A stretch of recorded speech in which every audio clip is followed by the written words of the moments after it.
نحمده ونصلي ونسلم على رسوله الكريم اما بعد فاعوذ بالله من الشيطان الرجيم بسم الله الرحمن الرحيم ان الله وملائكته يصلون على النبي يا ايها الذين امنوا صلوا عليه وسلموا تسليما درود پاک بآواز بلند اللہم صلی علی محمد وعلی آل محمد مبارک وسلم۔ نہایت ہی عزت و احترام شرف و مجد کے لائق عالی وقار سادات کرام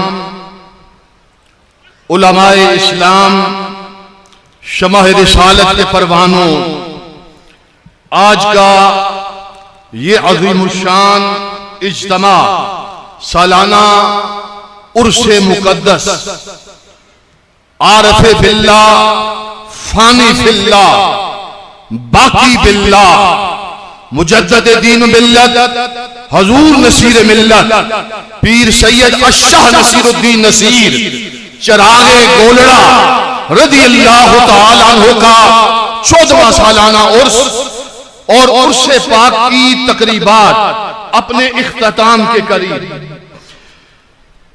یہ کوئی مستقل خطاب نہیں بلکہ حالات کے تناظر میں کچھ ضروری اعلانات، کچھ باتوں کی وضاحت۔ آپ جانتے ہیں کہ ملک پاکستان میں نہ صرف بلکہ پوری دنیا میں سوشل میڈیا کے ذریعے اہل علم کی محافل اور مجالس کی باتیں سر عام زیر بحث آتی ہیں اور ان پر گفتگو ہوتی ہے۔ ضروری ہے کہ ان حوالے سے دربار عالیہ، غوثیہ، مہریہ، نصیریہ، گولڑا شریف سے پالیسی اور موقف آپ کے سامنے واضح کیا جائے۔ ہر چند کے ہر سال ایک طویل مدت سے لگ بھگ 50 سال کے قریب سے مستقل یہاں سے عقائد کے حوالے سے سرکار غوث پاک رضی اللہ تعالی عنہ کے عرس شریف کے موقع پر وضاحت ہوتی ہے، اعلانات ہوتے ہیں اور مستقل ایک دن عقیدہ بیان کیا جاتا ہے۔ ہم آج اس بات کو پھر واضح کرنا چاہتے ہیں کہ ہم اہل سنت و جماعت ہیں، مسلکاً ہم سنی حنفی اور ہماری پہچان گولڑوی، مہروی، نصیری ہے۔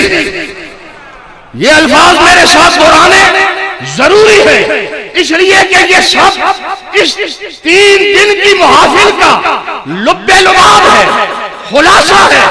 آنے کا مقصد ہے کہ کیا کچھ لے کے جانا ہے کہ ہم سنی، بولیے میرے ساتھ، ہم اونچی آواز سے کہیے، ہم سنی، ہم حنفی، ہم گولڑوی، ہم مہروی، ہم نصیری، ہم نصیری، مشرباً ہم قادری، مشرباً ہم قادری، چشتی، نظامی۔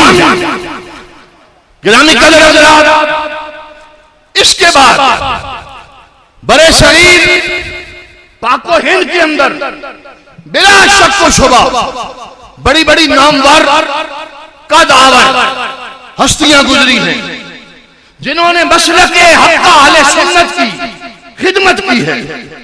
ان میں عظیم شخصیات حضرت شاہ محقق شاہ عبد الحق محدث دہلوی، حضرت محدث دہلوی، اور حضرت امام اہل سنت حضرت امام فضل حق خیر آبادی، اور حضرت شاہ ولی اللہ محدث دہلوی، اور بھی بہت ساری ایسی ہستیاں۔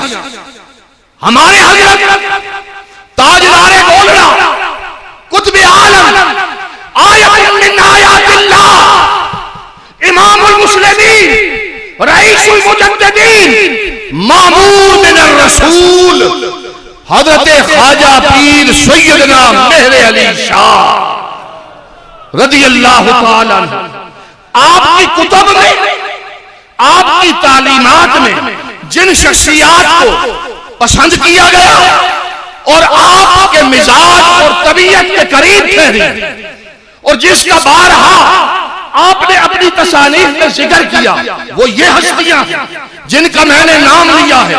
اور بعد ازاں، بالخصوص بعد ازاں، حضور مجدد عصر ہمارے پیر و مرشد سیدی و سندی چراغ گولڑا پیر سید الشاہ نصیر الدین نصیر رحمت اللہ تعالی علیہ نے بھی اہل علم اور بزم علم و ادب کے اندر جس کا بھی کوئی شان و مقام تھا، اس کا جان و دل سے حضرت والا نے احترام کیا۔ ان میں بریلی شریف سے مولانا احمد رضا خان فاضل بریلی کے کلام پر حضرت والا نے باقاعدہ تسلیمات لکھی۔ گرامی قدر حضرات، اس کے باوجود یہ سارے انتصاب، ساری شخصیات قابل قدر، قابل احترام، لیکن ہماری پہچان واضح، میں دہرانے لگا ہوں، ہم سنی حنفی ہیں۔ ہمارا انتصاب کسی مدرسے سے نہیں ہے، کسی فرد سے نہیں ہے، کسی شخصیت سے نہیں ہے، یعنی کیا؟ ہم سنی حنفی، سنی، ہمیں ہرگز بریلوی نہ کہا جائے، نہ ہم بریلوی ہیں۔ بات سمجھ میں آ گئی ہے؟ ہم کیا ہیں؟ اہل سنت و جماعت، سنی حنفی قادری۔ اب سن لیجئے چند حوالے، میں پوری حضرت اعلیٰ کی تعلیمات کی روشنی میں ملفوظات شریف، تصفیہ شریف، مکتوبات شریف، دیگر حضرت کی تصنیفات کی روشنی میں چند عبارتیں میرے پیش نظر ہیں، لیکن میں ان کا خلاصہ کرنا چاہوں گا۔ نمبر 1، عقیدہ ختم نبوت 28 ربیع الثانی کو اس مقام پر، 28 ربیع الثانی ہر سال اس مقام پر ملک پاکستان نہیں، برے شریر نہیں، پوری دنیا کے اندر سب سے منفرد تحفظ ختم نبوت کا جو اجتماع منعقد ہوتا ہے اور جو کانفرنس منعقد ہوتی ہے، وہ 28 ربیع الثانی کو گولڑا شریف ہر سال ہوتی ہے۔ یہ عقیدہ ختم نبوت کا پہلا ہے، تحفظ ہے، جو سیرا ہے، جو سیرا ہے حضور قطب عالم۔ آپ اس پاک و ہند کے اندر اس عقیدے کے محافظے تاریخ ختم نبوت کا اگر کسی کو تاجدار کہا جائے گا تو سیدنا میرے علی شاہ۔ 28 ربیع الثانی کو یہاں ہر سال کانفرنس ہوتی ہے، انشاءاللہ ربیع الاول کے بعد پھر کانفرنس آ رہی ہے۔ تمام انجمن مہریہ نصیریہ کے کارکنان نے حسب معمول سابق اس کے لیے تیاری کرنی ہے، قافلوں کو تیار کرنا ہے۔ اس کے بعد رسول اللہ صلی اللہ علیہ وسلم کے تمام صحابہ ہمارے لیے لائق تعظیم ہیں، ان کے باہمی درجات مختلف ہیں، لیکن ہم کسی بھی صحابی کی بے ادبی کو، توہین کو ہرگز جائز نہیں سمجھتے۔ خلافت جس ترتیب پہ واقع ہوئی حق ہے، فتاوی میریہ میں حضرت نے اس کو واضح کیا۔ اس وقت یعنی آج پھر مسئلہ افضلیت آل و اصحاب پر بحث جاری ہے۔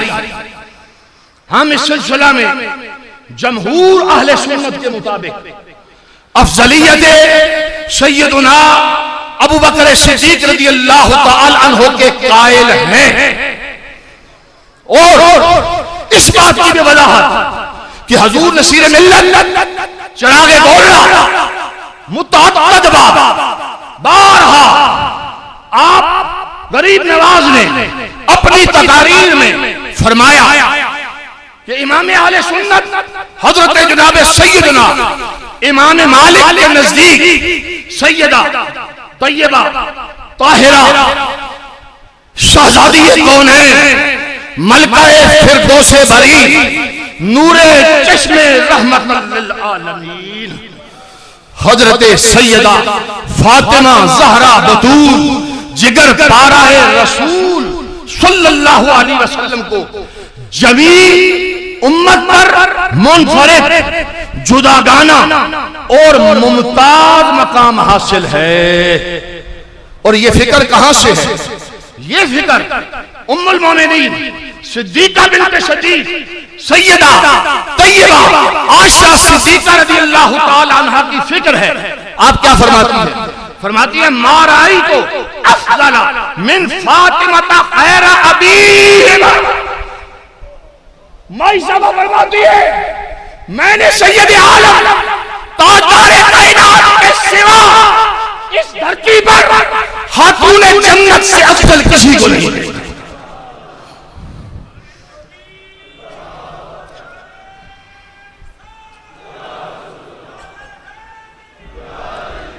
فضائل کمالات وحدیہ اور قصبیہ کی بنا پر اہل بیت اطہار بالخصوص آل آبا علیہ السلام کو خصوصی شان اور امتیاز حاصل ہے، جیسا کہ حضور سید عالم صلی اللہ علیہ وسلم کی اولاد کے لیے خاص طور پر حضور اعلیٰ گولڑوی نے تصفیہ شریف ملفوظات شریف میں اس امر کا اظہار فرمایا اور ایک مقام پر ارشاد فرمایا، یہ قول نقل کیا مولا مرتضی شیر خدا تاجدار حلقہ سیدنا علی المرتضی کا یہ قول حضور اعلیٰ گولڑوی نے نقل فرمایا، رئیس المجددین نے نقل فرمایا۔ کیا فرماتے ہیں؟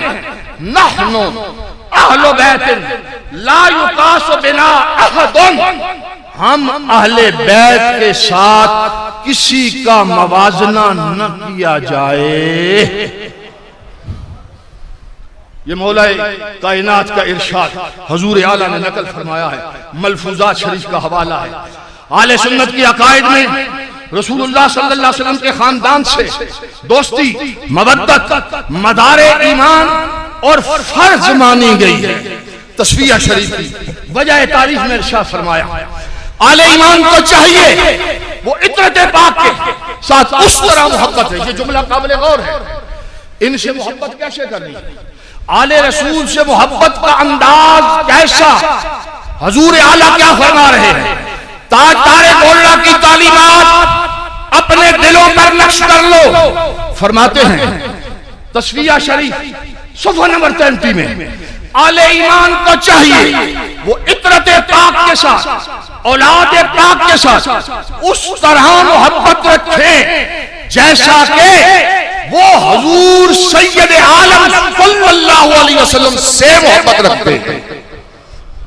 اور آل ابا یعنی حضرت علی المرتضی، امام حسن مجتبی، امام عرش مقام سیدنا امام حسین اور سیدۃ النساء علیہ السلام کا ایک جداگانہ قرب بحضور نبوی تھا۔ اور اس کے بعد میں شارٹ کر رہا ہوں، حضرت سیدنا ابو طالب رضی اللہ تعالیٰ عنہ جو بابا ہیں حضرت مولا مرتضی، ہمارا کیا اس پر موقف کیا ہے؟ گولڑا شریف کے مشائخ اور حضور سید عالم صلی اللہ علیہ وسلم کے ام محترم سیدنا ابو طالب، کیا نظریہ ہے، کیا ہماری فکر ہے؟ یاد رکھیے، یہ بالکل جب کوئی پوچھے تو ڈنکے کی چوٹ پہ کہنا ہے کہ گولڑے کے سید، گولڑے کے پیر، مشائخ ہے گولڑا، ایمان ابو طالب کے قائل ہے۔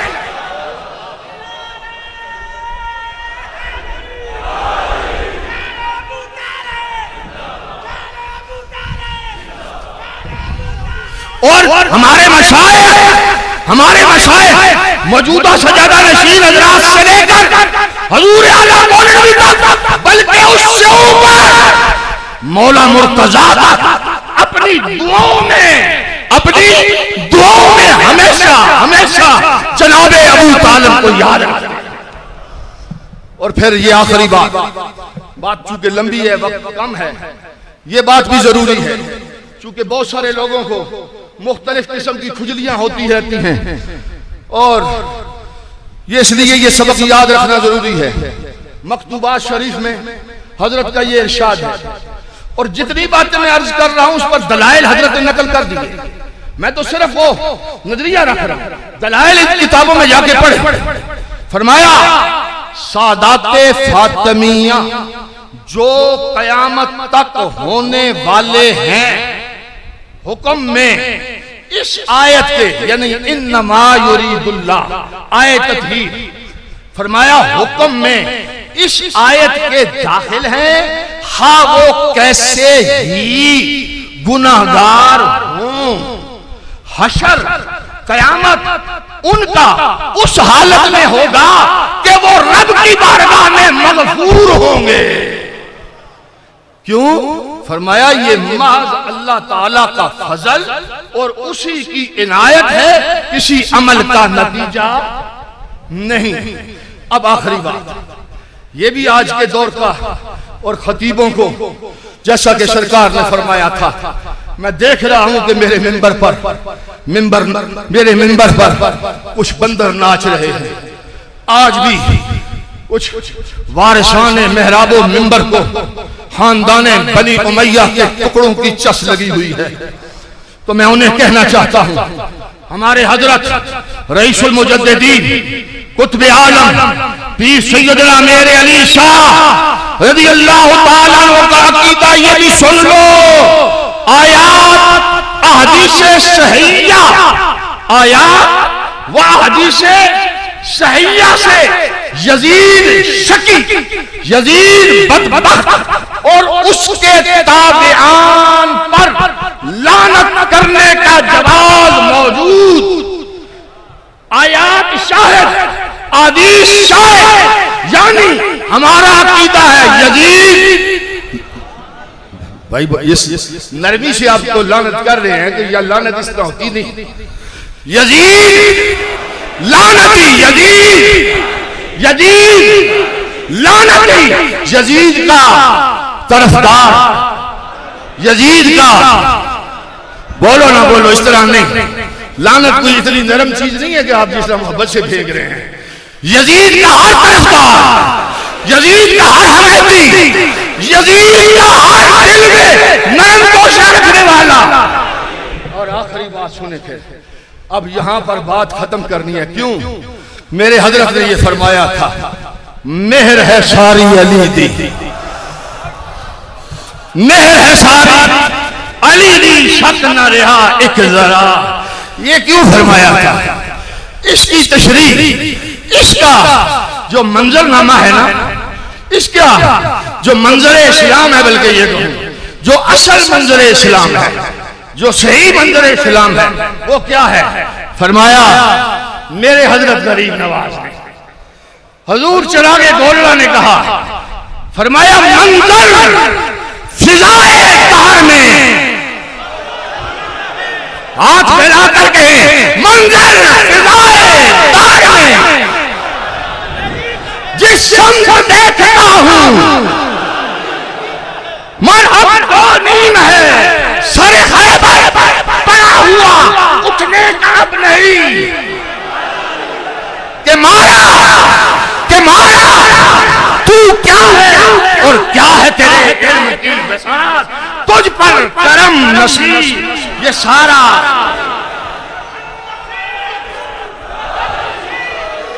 پاکستان ریلوے، پاکستان یہ قرارداد ہے، بہت اہم قرارداد ہے، اور اس قرارداد کا جواب آپ نے دونوں ہاتھ اٹھا کے دینا ہے۔ پاکستان ریلوے کی وزارت اور حکام بالا سے خصوصاً آج کا یہ عظیم الشان اجتماع قرارداد کی صورت میں یہ سوال اٹھا رہا ہے اور گزارش کر رہا ہے کہ آج کی اس مہنگائی کے دور میں ظاہرین کے لیے سفری مشکلات میں بہت اضافہ ہو چکا۔ دربار شریف میں ظاہرین کی آمد سارا سال رہتی ہے، اور آج کا جو منظر آپ دیکھ رہے ہیں، یہ جو منظر ہے، یہ منظر ایک جداگانہ ہے، یہ منظر دیکھنے کے لیے آنکھیں تڑپتی ہیں، بلکہ میں کہوں بلکہ دل اور گردہ اور جگر بھی چاہیے۔ جناب دربار شریف میں زائرین کی آمد سارا سال رہتی ہے، لہذا زائرین کے لیے جو گولڑا شریف سے اسٹیشن سے، گولڑا شریف کا جو اسٹیشن ہے ریلوے اسٹیشن ہے، وہاں سے جتنی بھی ٹرینیں گزرتی ہیں سارا سال گزرتی ہیں، آج کا یہ اجتماع قرارداد کی شکل میں مطالبہ کرتا ہے کہ ہر ٹرین کو گولڑا شریف اسٹیشن پر 5 منٹ کا سٹاپ دیا جائے۔ ہاتھ کھڑے، دونوں ہاتھ کھڑے۔ گرامی قدر حضرات، ابھی دعا حاجات ہونی ہے، اس کے بعد اذان ہونی ہے، نماز ہونی ہے، 4 بجے تک تقریباً حضور جانشین حضور نصیر ملت پیر سید غلام نظام الدین جامی گیلانی قادری سجادہ نشین آستانہ عالیہ درگاہ مقدسہ غوثیہ مہریہ نصیریہ گولڑا شریف، آپ اسی جگہ پر 4 بجے کے قریب تک انشاءاللہ حضرت والا یہاں تشریف فرما ہوں گے۔ تمام دوست بڑے ڈسپلن اور نظم و ضبط کے ساتھ سارے دوست جو ہیں وہ ملاقات فرمائیں گے۔ جیسا کہ پہلے میں اعلان کر چکا، 28 ربیع الثانی کا کانفرنس کے لیے اس بات کو پلے باندھ لینا ہے۔ تمام جتنے بھی تعلق والے ہیں اور انجمن کے خصوصی صدور اور ڈائریکٹر ہیں وہ آج سے تیاری کا آغاز فرما۔ آمین اللہم ربنا آمین۔